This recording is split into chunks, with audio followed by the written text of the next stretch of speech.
más que hablar de el dictamen, vale la pena irnos un poco, ¿cuál es el fondo del asunto aquí en el Senado de la República? Decía en una carta a la patria don Adolfo López Mateos, en septiembre 27 de 1960, pueblo de México, les devuelvo la energía eléctrica que es de exclusiva propiedad de la nación, pero no se confíen, porque en años futuros algunos malos mexicanos identificados con las peores causas del país intentarán por medios sutiles entregar de nuevo el petróleo y nuestros recursos a los inversionistas extranjeros. Solo un traidor entrega su país a los extranjeros. Los mexicanos podemos hacer todo mejor que cualquier otro país. Industrializar el país no implica una subasta pública de nuestros recursos naturales, ni la entrega indiscriminada del patrimonio de la patria. Adolfo López Mateos, una síntesis. ¿De dónde viene todo lo que se está cuajando aquí en el Senado? Con Carlos Salinas de Gortari, que tomó una brújula para ganar el futuro, las tablas de las leyes dictadas por el consenso de Washington en 1989. Privatización y una apertura comercial que en 1993 culminó con la firma del Tratado de Libre Comercio de América del Norte. Ese rumbo fijado se mantiene. Prosperidad de unos pocos con el sufrimiento de muchos.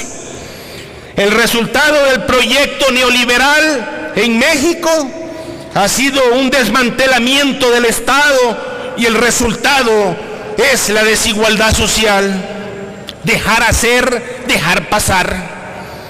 Cuando la lucha por el poder se emprende sin ideales ni principios, los políticos se separan, pero la ambición los junta. Un pequeño grupo ha confiscado todos los poderes y mantiene secuestradas las instituciones públicas para su exclusivo beneficio. Se les olvidó que hay que profesar el más sincero y profundo amor por el pueblo y a México. Aquí pretenden borrar a los héroes nacionales. Vamos a quitar de la historia al general Lázaro Cárdenas, a Benito Juárez, a Adolfo López Mateos. El pueblo se muere de hambre, compañeros, mientras algunos legisladores insisten en destruir la fe y la esperanza de nuestras leyes. México sigue siendo tan desgraciado como antes, a pesar de sus leyes cuajadas, de las bellísimas ideas que traerían supuesta felicidad, y miren dónde estamos hoy. Solo miseria y humillación traerán al pueblo de México. ¿Qué dirían nuestros héroes? La patria es primero, hay que quitar la patria ya del muro. No cabe duda que la historia constitucional de México ha sido larga y penosa. Si llegara a una cuestión difícil, ¿hasta qué punto una ley constitucional defectuosa engendra la tiranía? El Congreso conspira contra el pueblo usando la Constitución como arma. La reforma nace sin que nadie cree en ella. El 75% del pueblo de México la reprueba. Y esto lo vamos a confirmar en el 2015 con la consulta popular, que invocamos a todo el pueblo de México que asista, que nos apoyen, que defiendan a la patria. El pueblo no se embriaga con los dictados que vienen del extranjero. Es un pueblo valiente, es un pueblo inteligente que deberíamos nosotros representar. Yo soy senador del pueblo de Tabasco y atiendo a priistas, atiendo a panistas, a verdes ecologistas, a todos, porque aquí, si bien uno participa por un partido en el voto, uno viene a representar aquí al pueblo de México, no a un interés de élite o intereses personales, cuidando las cuentas bancarias y los beneficios de grupos de poder. La patria, compañeros, se defiende, no se vende. Nada más para que tengan ustedes una idea cómo estamos con sus reformas privatizadoras vendiendo la patria y la soberanía nacional. En la era neoliberal, la economía mexicana muestra una enorme dependencia del ahorro externo. De 1982 a julio de 2014, la deuda externa total del país se ha incrementado 394%, al pasar de 86.275 millones de dólares a 425.864 millones de dólares.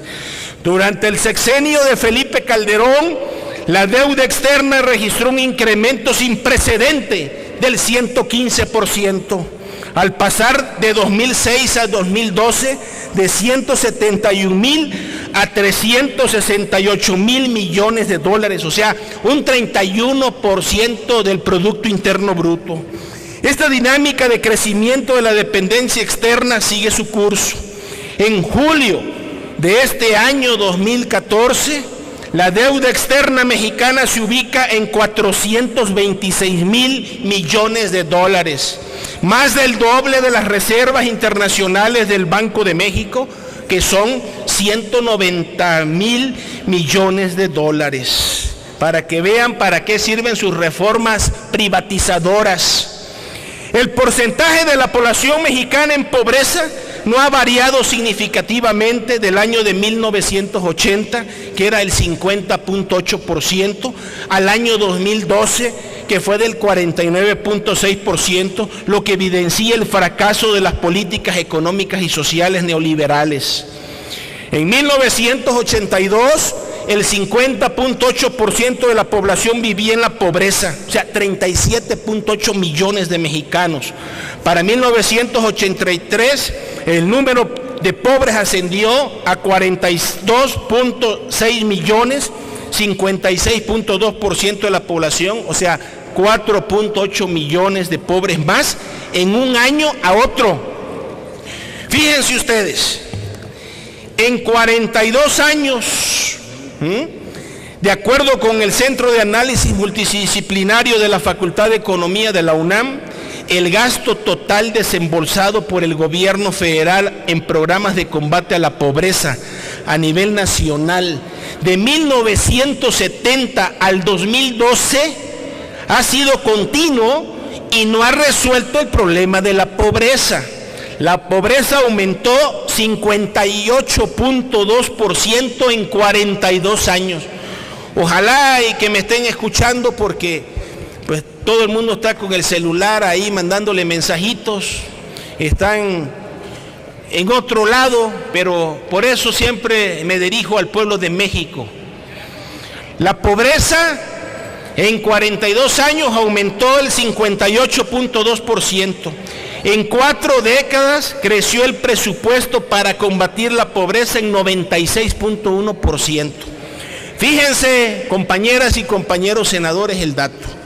En 42 años, los 3 niveles de gobierno han destinado 2.792.821.000 pesos en programas de combate a la pobreza. De haberse entregado esta suma de manera directa a cada pobre, a cada ciudadano, le habrían correspondido 36.366.541 pesos, equivalente a más de 72,000 pesos mensuales durante estas 4 décadas. ¿Y a dónde se ha ido todo este dinero? Al caño de la corrupción, que es el cáncer que nos está acabando en este país, y la falta de conciencia de los políticos, de los legisladores, que tienen al pueblo oprimido, humillado, con el estómago vacío y las neuronas desnutridas. Ese es el resultado de sus políticas neoliberales que valen para nada, que no han ayudado a nada, nada más entregar la soberanía nacional Por eso hay que volver a las clases de civismo en las escuelas, en la secundaria, para que nuestros jóvenes, que son el futuro de México, tengan esa conciencia patriótica que aquí se ha perdido. Aquí nada más se envuelven en la bandera mexicana los días 15 y con la botella de tequila, porque después se les olvida que hay patria, que hay nación. En 1940 y 1970, otro dato importante de sus políticas neoliberales: el número total de mexicanos que emigraron a Estados Unidos fue de 814,337 personas. Es decir, 27,145 personas por año, cifra realmente pequeña y poco significativa en aquellos años 70. Entre 1980 y 1990, la población residente de los Estados Unidos, nacida en México, aumentó 1.7 millones, cifra equivalente a 170,000 personas por año. De 1991 a 2010, el promedio anual de migrantes fue 460,500 personas. De acuerdo con Pew Hispanic Center, entre 2004 y 2010, el número de migrantes mexicanos a los Estados Unidos cayó 670,000 a 140,000 personas, un 79%. Lo que explica, entre otros factores, el debilitamiento del trabajo en Estados Unidos, en el mercado, que ustedes tanto le van a poner un altar a los Estados Unidos. Tanto lo veneran, tanto lo idolatran, y ya no hay trabajo en los Estados Unidos. Los mercados de la construcción, de la vivienda, aunado a la mayor vigilancia en la frontera y al aumento de las deportaciones, disminuyó en forma significativa estos rubros. Así, compañeros, compañeras, en respeto al tiempo, aquí dejo mi participación. Ojalá, y se los digo con amor, con afecto, con respeto, todavía es tiempo de reflexionar, es tiempo de pensar en México, nuestra patria, nuestra nación, la que nos vio nacer y en donde vamos a estar enterrados, salvo los que ya tienen casa en otros países y quieran que los entierren allá. Pero nosotros admiramos mucho nuestra cultura, nuestro pasado, los mayas, los aztecas, nuestra cultura. Cuando los aztecas leían los astros y sumaban y pintaban, en Nueva York pastaban los búfalos todavía.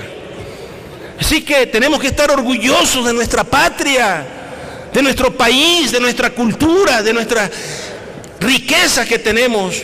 No entiendo en qué cabeza cabe, en qué corazón vacío, sin alma, de que podamos entregar nuestra riqueza nacional a los extranjeros que nos la administren, que no hay un mexicano con pantalones que pueda defender nuestra patria aquí en el Senado. Que no hay un mexicano o mexicana inteligente que sepa del petróleo, que sea honesta, honrada, que combata la corrupción, que promulgue la transparencia. Eso es lo que necesitamos. No necesitamos entregarlo a los extranjeros que nos vengan a administrar. Es como si ustedes le abrieran la puerta de su casa a que vengan a administrar su casa un extranjero.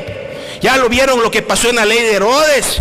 En la película que todo México la ha visto, de un gran artista, le abrió la puerta de su casa a un gringo, dice que le iba a poner la luz y acabó llevándose hasta la mujer. Entonces, eso es lo que tienen que entender, se los digo de esta manera simple, sencilla, a ver si le podemos tocar la puerta del alma a los legisladores mexicanos. Por su atención, muchas gracias. Gracias, señor senador.